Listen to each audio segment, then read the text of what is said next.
Now, one of the hottest assets to get these days can be had for $100,000. It's not stock or luxury items, however. It's a second passport. Eric Schmidt, former CEO of Google parent Alphabet, recently applied to become a citizen of Cyprus. It's a growing trend, but what are the benefits?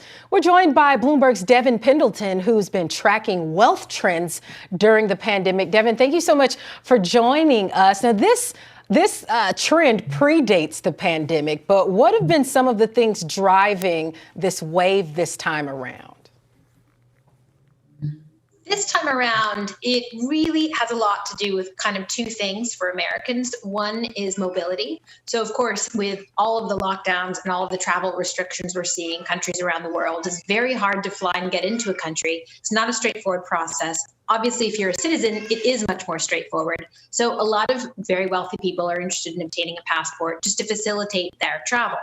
The other one is kind of interesting. It's actually sort of a fear of some social unrest in the US. I mean, this isn't something that wealthy people will talk about very openly, but there is some concern about rising populist movements and feeling like they need an escape if things were to get very heated in America.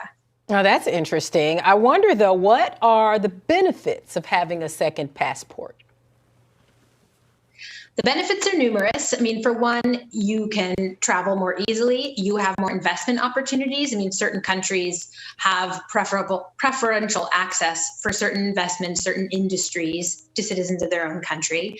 It's also, again, not something that's spoken up very briefly, but people in the industry will tell me that a lot of very wealthy people, it is just sort of a bragging rights. I mean, it's like a Rolex or a fancy car. An extra passport is something to show your friends and brag about. Now, if someone's considering getting a second passport, what are some of the things that they should consider before they do this? What kinds of questions should they ask themselves and maybe their families?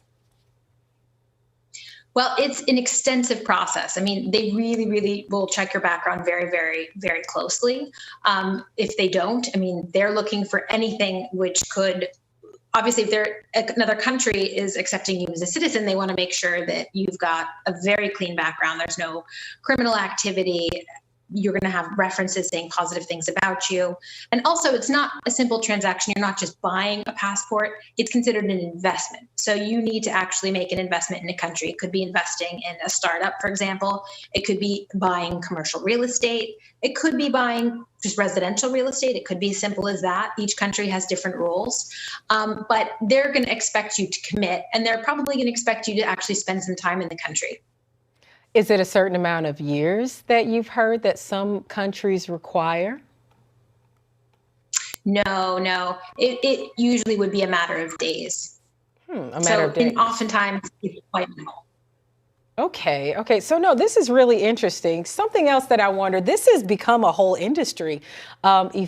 It's pretty much turning citizenship, which is usually obtained by birthplace, by marriage, or even by heritage, turns it into something that can be purchased. Am I right when I say this? Effectively, yes. I mean, opening up something like citizenship to basically anybody with a big enough wallet, it's effectively a purchase, even though they like to call it an investment. So what kinds of, last question, please, quickly, if you can, what kinds of issues have come up with governments who either allow or are having questions about this?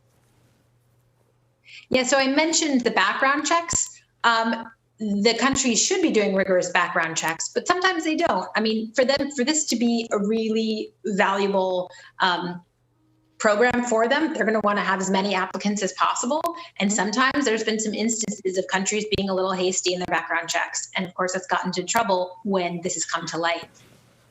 Thanks for that, Devin. Interesting to see the changes coming from this pandemic, a dual passport or a double passport. I don't have a second. Do you have a second passport? I looked into one because my parents have Taiwan passports, and so I was checking to see if I could qualify for one, but apparently they had me out of wedlock. They were not married, so I didn't qualify. And Go wow. figure. Yeah. That changes. That changed everything. I mean, it was more like an insurance policy. I suppose that if I qualified, I could apply for one, but it doesn't even matter because I don't qualify. Oh, sorry. Yeah, well, anyway.